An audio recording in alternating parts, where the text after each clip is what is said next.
또 이게 3월 첫째 주에 우리 세세매 성도님들을 함께 이렇게 뵈니까 얼굴이 봄처럼 화사하게 피셔서 좋습니다. 예, 웃으신 분들만 화사하게 핀 줄 믿습니다. 네. 예, 우리의 삶 가운데 계절이 변화하는 것처럼 우리의 삶도 좀 변화됐으면 좋겠다. 힘들고 어려운 상황 가운데 있는 성도님들은 내 상황이 좀 더 좋아졌으면 좋겠다라고 하는 변화를 원할 거고요. 또 어떤 분들은 내 신앙이 조금 더 성장했으면 좋겠다라고 하는 거룩한 욕심을 가질 수도 있습니다. 사람은 변화되기를 간절히 원해요. 그런데 우리가 이 변화가 내 삶 가운데 진짜 일어나는 것 자체는 굉장히 힘든 일이에요. 내 삶의 변화가 일어나는 것이 힘든 일인데, 오늘 성경에서는 우리 성도님들이 너무나도 잘 아시는 씨 뿌리는 자의 비유가 나오는데, 그 씨 뿌리는 자의 비유 가운데 맨 마지막 좋은 땅에 떨어진 씨앗은 어떻게 해요? 그의 삶이 바뀌어서 아름다운 열매를 맺는 삶으로 변화되었단 말이에요. 그래서 오늘 이 씨 뿌리는 자의 비유를 통해서 우리가 어떻게 하면 내 삶이 변화될 수 있을까, 말씀을 통해서 좀 함께 은혜를 나누려고 합니다. 그 첫 번째 말씀이 뭐냐면, 우리가 하나님의 말씀을 들어야 변화될 수 있다. 그래서 말씀을 듣고라고 하는 뜻이에요. 우리 19절 말씀 우리 함께 다시 한번 봉독하도록 하겠습니다. 19절 말씀 시작.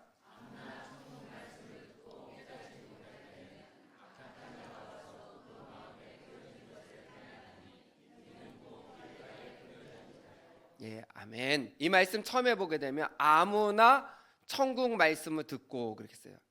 그래서 아무나라고 하는 표현이 조금 이상하게 들리실 수 있는데, 누구든지 또는 하나님의 말씀을 들은 모든 사람이 이렇게 들으시면 돼요. 하나님의 말씀을 들었어요. 들었다라고 하는 게 먼저 중요해요. 왜냐하면 듣지 않으면 변화될 기회도 생기지 않아요.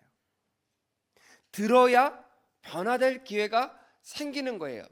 그래서 오늘 주임의 전에 나와서 하나님의 말씀을 듣는 우리 성도님들은 복 있는 사람이에요. 왜? 하나님의 말씀을 듣기 때문에. 들어야 변화의 여지가 생기는데, 그 말씀을 들을 때에 우리가 어떻게 들으셔야 되느냐? 나에게 주시는 말씀으로 들으셔야 돼요. 나에게 주시는 말씀. 누구에게 주시는 말씀이요? 근데요, 설교 말씀을 듣다 보면 이러신 분이 있어요. 요거는 누가 들었으면 딱 좋을 텐데 왜 요번 주에 빠졌어? 요거는 내 남편이 들었으면 딱인데 왜 요번 주에 안 온다고 그래가지고 이 얘기를 들어야 되는데, 누가 들었으면 해요? 다른 사람이. 그러면 이거는 그냥 들리는 말씀이 아니에요. 그 사람이 들었으면 하는 말씀은 나랑 관계없는 말씀으로 들리는 거기 때문에 우리가 분명히 알으셔야 되는 것은, 하나님의 말씀은 나에게 들리는 말씀으로 들으셔야 된다는 거예요. 남이 들었으면 좋겠다라고 하는 말씀으로 들으시면 뭐가 생기게 되냐면, 오늘 성경 말씀에 이렇게 되어 있습니다. 우리가 하나님의 말씀을 들었으나 그 말씀을 길가에 떨어진 씨앗처럼 금방 뺏기는 사람들, 그 사람들은 하나님의 말씀을 듣긴 들었는데 누가 들었으면 했어요? 남이 들었으면 했으면 하는 마음을 가진 사람들은 길가와 같은 마음을 가진 사람들이 돼서 사단이 바로 와서 하나님의 말씀을 빼앗아 가는 거예요.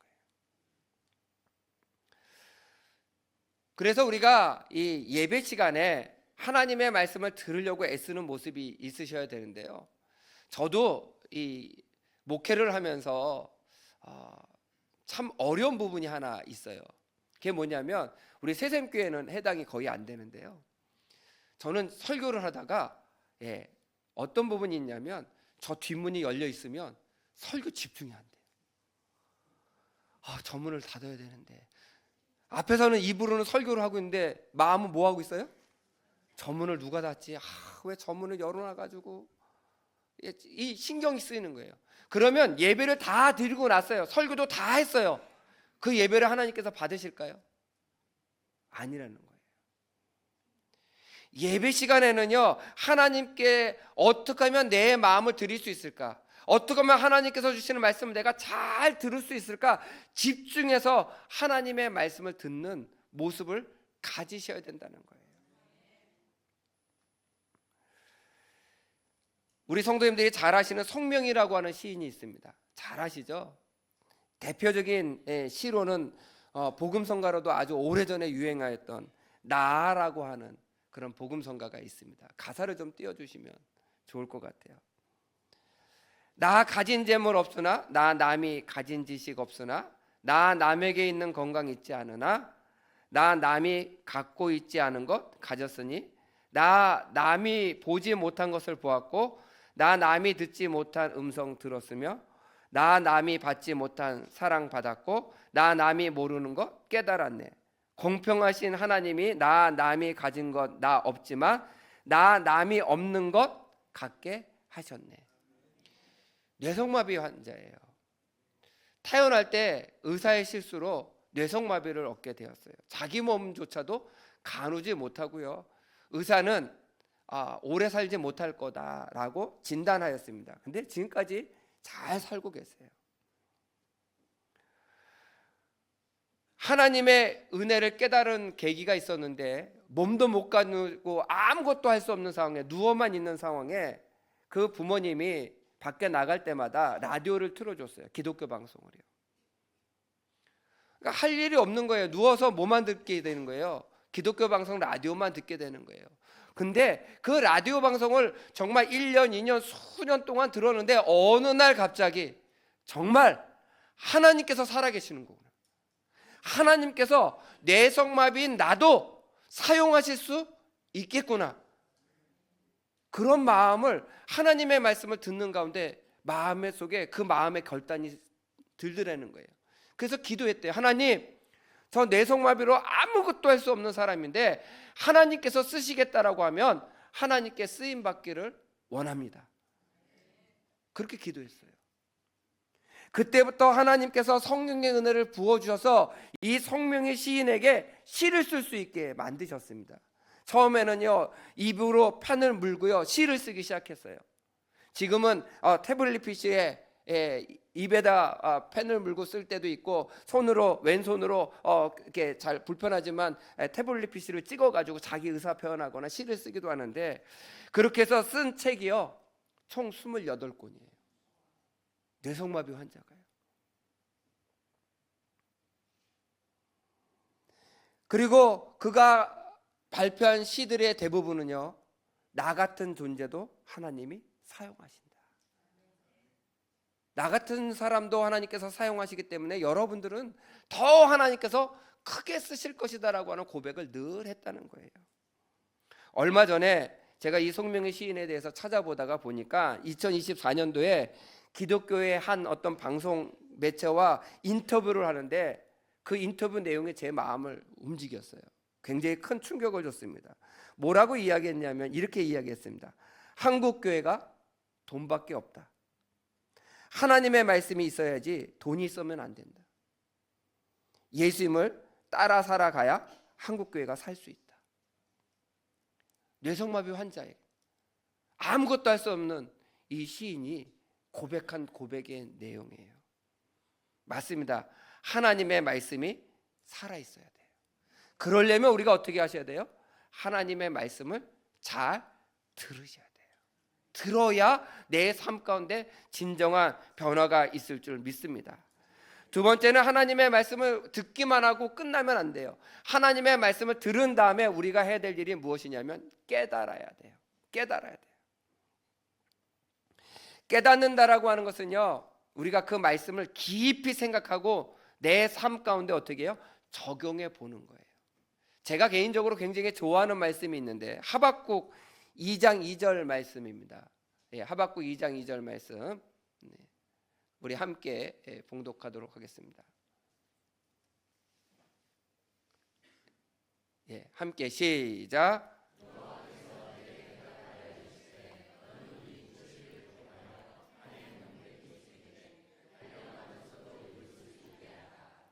아멘.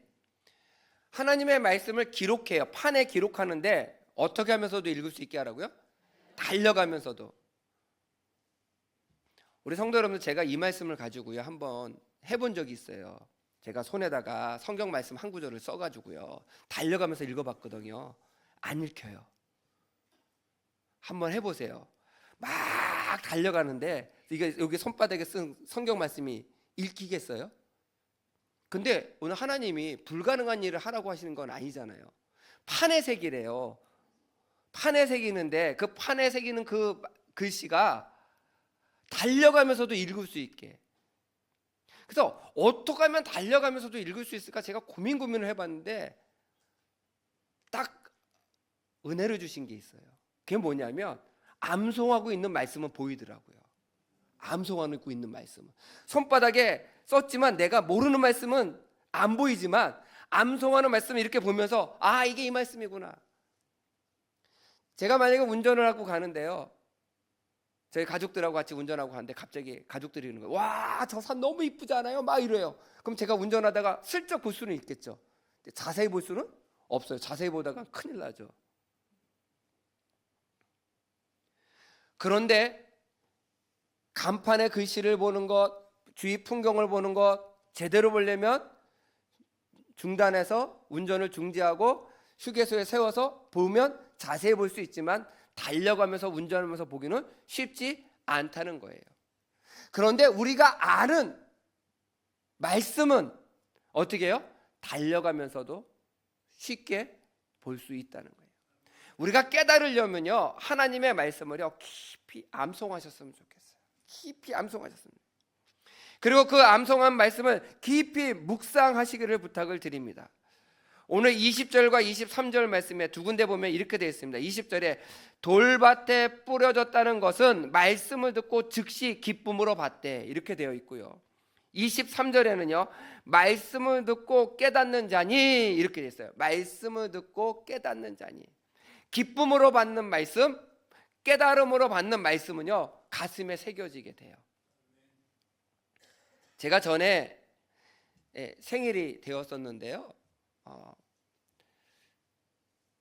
성도님들 중에 제가 생일인 걸 몰랐다가 그날 알은 거예요. 주일날.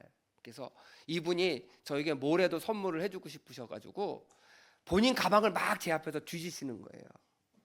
목사님 잠깐만 계셔보세요. 그래가지고 네 그랬더니요 뭐를 이렇게 딱 꺼내서 저를 이렇게 손에다가 탁 주시더라고요. 봤더니 사탕하고 울릉도 호박엿이에요. 제가 생일날 엿 받은 사람이에요.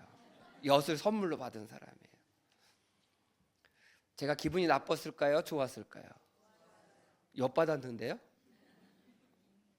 네, 좋았어요. 왜냐하면 그분은 순수한 마음으로 정말 뭐래도 저에게 주고 싶은 마음으로 생각지도 못했다가 그냥 가방을 뒤져서 자기 어떻게라든지 뭐래도 주고 싶은 마음이 있어서 그냥 그 가방에서 꺼낸 게 사탕하고 울릉도 호박엿인 거예요. 그래서 제가 평생 잊어버리지 않는 생일 선물 뭐예요? 울릉도 호박엿이에요. 그래서 호박엿을 볼 때마다 무슨 생각하냐? 아, 내 생일 선물. 웃음으로 기쁨으로 받으면요 평생 가요. 그렇죠? 또 제가 대학교 때요 읽었던 책이 있습니다. 앤토 슈샤코라고 하는, 우리 성도님들도 잘 아시는 침묵이라고 하는 책을 쓰신 분인데요, 저는 그 침묵이라고 하는 책도 좋았지만 모래꽃이라고 하는 그분의 책이 있습니다. 그 책이 너무너무 좋았어요. 무섭기도 했고요. 그 모래꽃이라고 하는 책에 그런 이야기가 나옵니다. 주인공이 악에 대해서 설명을 하는데 이렇게 대사가 나와요. 악마는 먼지와 비슷해. 방 안의 먼지에는 우리가 주의를 기울이지 않지만 또 먼지는 눈도 없이 모른 척 방에 쌓여만 가. 그러면서 그 다음에 이야기하는 게 이렇게 된다. 뿔 달린 염소가 아니라, 악마는 뿔 달린 염소가 아니라 먼지같이 조용히 쌓여 우리의 눈을 어둡게 하는 것이다. 이렇게 이 책에 나오는데요, 이 내용이 저희가 되게 무섭게 정말 가슴에 새겨지게 했어요. 아, 내가 하나님 말씀대로 날마다 살지 않고 내가 하나님의 뜻대로 깨어있지 않으면 나도 모르는 사이에 어떻게 해요? 죄하고 악마가 먼지 쌓이듯이 내 마음에 쌓이겠구나. 이 말씀이 너무 무서워서 제가 오랫동안 이 말씀을 묵상하면서 기도했었어요. 하나님, 내 마음에 먼지가 쌓이지 않게 해달라고 막 기도했는데 그게 잘 안 되더라고요. 그런데 어느 날 성경을 읽으면서 하나님께서 응답을 주셨는데 고린도전서 9장 27절 말씀입니다. 우리 함께 봉독하겠습니다. 시작.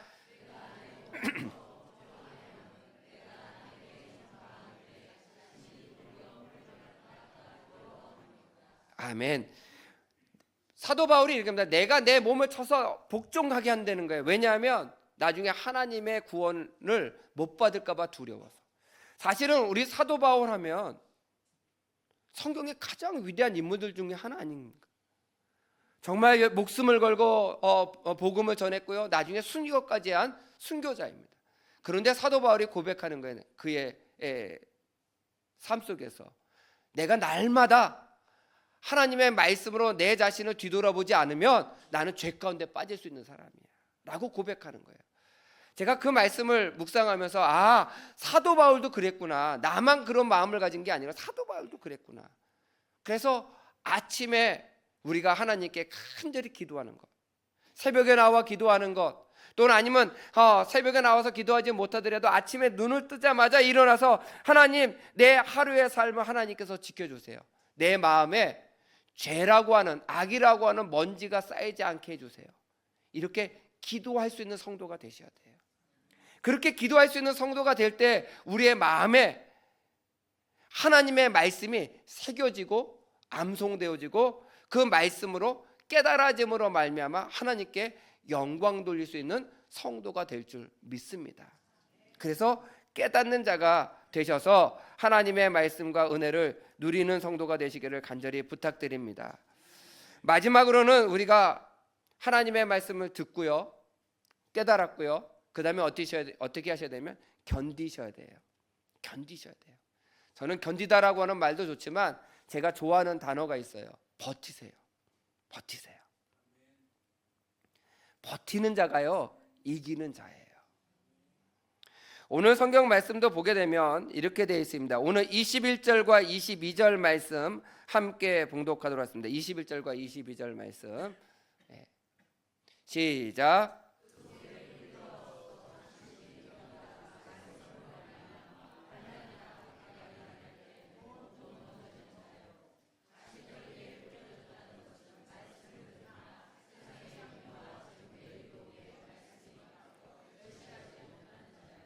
아멘. 이 말씀에 보게 되면요, 환난과 박해가 일어나고요, 세상에 근심과 걱정이 일어나면 어떻게 해요? 신앙생활을 제대로 할 수 없다는 거예요. 근데 이게 믿음 좋은 사람에게는 일어나는 일이 아니냐? 그렇지 않습니다. 믿음 좋은 사람도, 신앙생활 열심히 하는 사람도, 하나님 말씀대로만 사는 사람도 이런 어려움이 생겨요. 환난도 생기고요, 세상에 욕심도 생기고요, 근심도 생기고요, 걱정도 생겨요. 그런데 그럴 때 우리의 삶이 변화되기를 간절히 원하시면 어떤 모습을 가지셔야 되느냐? 견디셔야 돼요. 버티셔야 돼요. 오늘 성경 말씀에 보게 되면 좋은 땅에 뿌려졌다.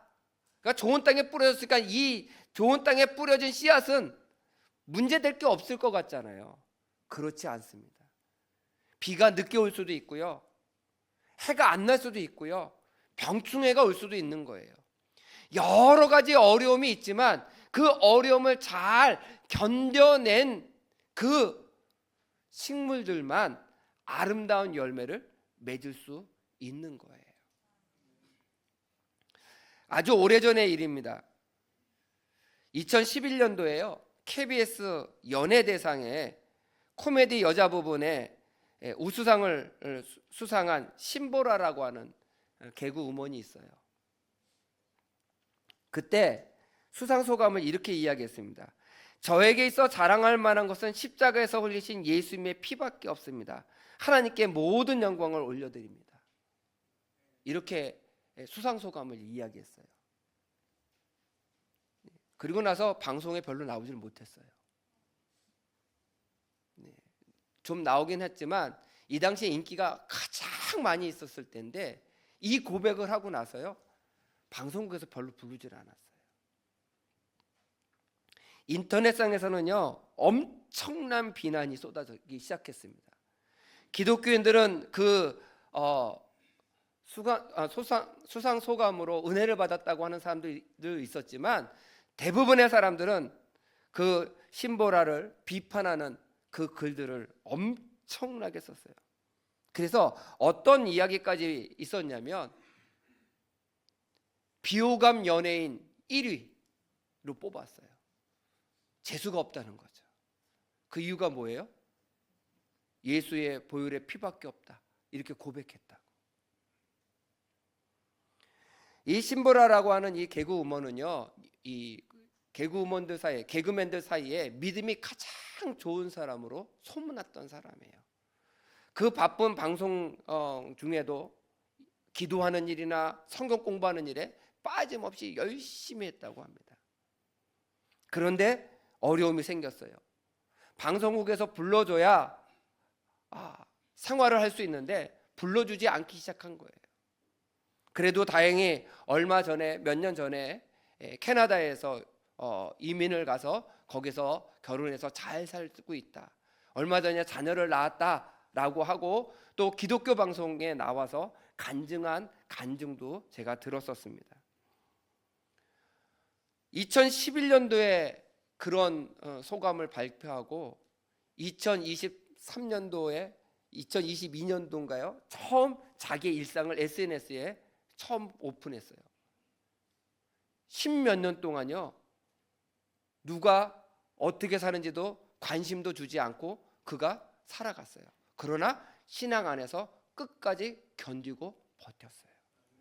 그랬더니 하나님께서 좋은 배우자를 주시고 아름다운 가정을 주시고 또 좋은 자녀를 출산하도록 만들어 주셨다라고 그가 고백하더라는 거예요.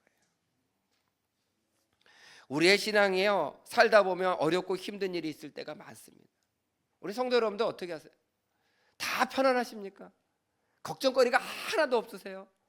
제가 볼 때 걱정, 근심 하나도 없으신 분은 여기 한 분도 안 계실 거예요. 다 누구나 근심, 걱정 있고요, 문제 있고요, 어려운 부분이 있고요, 힘든 부분이 있습니다. 그러나 그것을 잘 견디고 버티셔야 돼요. 제가 잘 가는, 지금 제가 이 세샘에 와서는 거의 못 가긴 하지만 잘 가는 카페가 한 군데 있습니다. 제가 그 사장님 부부를 전도하려고 정말 애쓰고 있거든요. 제가 10년 넘게 전도하고 있는데 고래심줄이에요. 그래도 전도하고 있는 거예요. 끊임없이 가요. 근데 코로나 때 카페니까 장사가 안 될 거 아니에요. 그래서 제 마음에 불편하기도 하고 전도를 하려고 하는 마음이 있으니까 내가 가서 좀 팔아줘야 되겠다. 그리고 갔어요. 갔더니 문을 열고 계시더라고요. 그때 4명 이상 못 모일 때인데 손님도 없어요. 그냥 그래서 어떻게 문을 열어놓고 계시네요. 그랬더니 예, 목사님 버텨야지, 어떻게 해요? 방법이 없어요. 닫아놓을 수는 없잖아요. 그러더라고요. 그래서 네, 그렇다고 해서 제가 뭐 다른 목사님도 선물을 한다고 거기서 이제 커피를 이것저것 사가지고 이제 했어요. 그런데 그 다음에 또 갔어요. 가서 또 얘기했더니 또 문을 열어놓고 얼굴이 할쑥해지셨어요. 얼마나 힘드냐고 그렇게 이야기했더니 그분이 뭐라고 이야기하냐면, 목사님 버티는 수밖에 없어요. 사실은 가게 문을 그만두려고, 장사를 그만두려고 수없이 마음 가운데 결심을 했었는데 단골들이 와가지고 말도 안 되게 팔아주고 간다는 거예요. 그래서 돈을 벌 수 있는 구조는 아니지만 버틸 수 있는 구조는 되더라고요. 그래서 단골들이 너무 고마워서 버텨보려고요. 그런 얘기 하시더라고요. 버텨보려고요. 그래서 제가 나중에 듣기로는요, 그 사장님이 그러시더라고요. 예, 집 담보로 대출을 좀 받아서 코로나 기간을 버티고 버텼어요. 참 어렵게 버텼죠. 제가 얼마 전에 가서 물어보니까 장사 잘 되세요? 그랬더니 코로나 때보다는 훨씬 잘 되죠. 근데 잘 됐대 생각하면요, 아직은 멀었어요. 그러시더라고요. 그런데 그러시면서 또 한 얘기를 하시더라고요. 그래도 목사님 감사한 게 있다고. 그분이 되게 무뚝뚝하신 분인데 그런 얘기 하더라고요. 감사한 게 있다고 얘기하시더라고요. 뭐냐고 그랬더니 버텼더니요, 경쟁 카페들이 다 문 닫았어요. 대학로에 있는 카페인데요, 카페가 좀 많겠어요. 근데 경쟁 카페들이 그 3년을 못 견디고 대부분이 다 문을 닫았다는 거예요. 버틴 가게가 된 거예요. 그러니까 사람들이 조금씩 더 많이 오기 시작하더라. 버텼더니 장사가 되더라고요 라고 이야기하는 얘기를 제가 들었었습니다. 맞습니다. 이 세상 속에서도 버티면 이길 수 있고 이겨낼 수 있는데 우리가 신앙 안에서도 똑같다라고 하는 거예요. 조금만 어려움이 있고 조금만 힘든 일이 있으면 우리는 좌절하고 포기합니다. 좌절하지 마세요. 포기하지 마세요. 제가 우리 성도님들께 전에 설교 드리면서 드렸던 말씀이 있습니다. 사람이 변해요, 안 변해요? 예, 또 금방 잊어버리셨죠. 안 변한다라고 세상 사람들이 이야기하지만 하나님이 바꾸시려면요 하루아침에도 바뀌는 게 사람이에요. 하나님의 능력을 우리가 안 믿으니까 안 변한다라고 생각하는 거예요. 제가 우리 여자분들께만 물어볼게요. 남편이 변해요, 안 변해요? 네. 그러면요 남편들에게만 물어볼게요. 남자분들만 대답해 보세요. 부인이 안 변해요, 안 변해요? 네. 우리의 고정관념을 깨셔야 돼요. 하나님께서 은혜를 주시면 하루아침에도 변화될 수 있고 바뀔 수 있다라고 하는 거예요. 그런데 그 하루아침에 바뀌는 것이 어느 날 하루아침에 바뀌는 것이 아니라 수없이 어려운 날들 버티고 견디고 기도하면서 말씀 가운데 살아가면서 그 말씀 하나 붙잡으면서 살아갈 때에 그 말씀의 결실, 기도의 결실이 맺어지는 거예요. 저희 가족 얘기하는 걸 저희 가족들이 제일 싫어하거든요. 근데 저희 딸이 요 앞에 앉아 있지만 저희 딸하고 얼마 전에 어디를 가다가 제 차에 타고 이렇게 얘기를 주고받았었는데요. 제가 제 딸 이야기에 굉장히 감동을 받았어요. 어떤 이야기를 하다가 친구가 저희 딸에게 좋은 성경 말씀을 이야기해 주는데 그 말씀 하나 붙잡고 살고 있다고. 그래서 그 말씀을 붙잡고 살고 있다라고 하는 말이 저에게 감동이 되면서 어떤 깨달음으로 왔냐면 나는 목사이면서 어떤 하나님의 말씀을 죽을 때까지 붙잡고 살고 있는가 그 생각이 들더라고요. 어떤 말씀 하나를 내가 죽을 때까지 꽉 붙잡고 살면요 우리 성도 여러분들 내 삶이 바뀌겠어요, 안 바뀌겠어요? 바뀝니다. 100% 바뀌어요. 그 말씀 하나 꼭 붙잡고 내가 다른 건 모르지만 이 말씀대로는 내가 살 거야. 결단해 보세요. 그럼 그 말씀에 내 삶이 바뀔 뿐만이 아니라 그 말씀으로 말미암아 아름다운 신앙의 열매들이 맺혀질 줄 믿습니다. 오늘 복음의 씨앗이 여러 땅에 떨어졌어요. 그 좋은 땅에 수많은 씨앗이 떨어졌지만 저는 수많은 씨앗을 우리 성도 여러분들 잡으려고 하지 마세요. 씨앗 하나만 잡으세요. 하나님의 말씀 한 구절 하나만 잡으세요. 그리고 그 말씀 꼭 붙잡고 기도하세요. 하나님, 제가 다른 말씀 잘 모르지만 이 말씀 하나 붙잡고 2024년도를 지내기를 원합니다. 아니면 이 말씀 하나 붙잡고 내가 평생 이 말씀대로 살기를 원합니다. 말씀을 듣고 깨닫고 버텨보세요. 그러면 여러분들의 삶이 정말 말씀대로 사는 삶으로 바뀌어질 줄 믿습니다. 미국의 유명한 대통령이 있죠. 링컨 대통령이 그는 어떤 신앙의 신조를 갖고 살았느냐? 모든 답은 하나님께 있다. 그거 하나 붙잡고 살았대요. 전쟁이 일어나서 번번이 남부군에게 패할 때마다 그래도 정답은 하나님께 있다. 무릎을 꿇고 기도했습니다. 하나님께서 이 전쟁 해결해 주셔야 합니다. 하나님께서 이끌어 주셔야 합니다. 자기를 그렇게 고릴라라고 손가락질하면서 자기를 놀렸던 야당의 대표를 대통령이 된 다음에 그를 품었어요.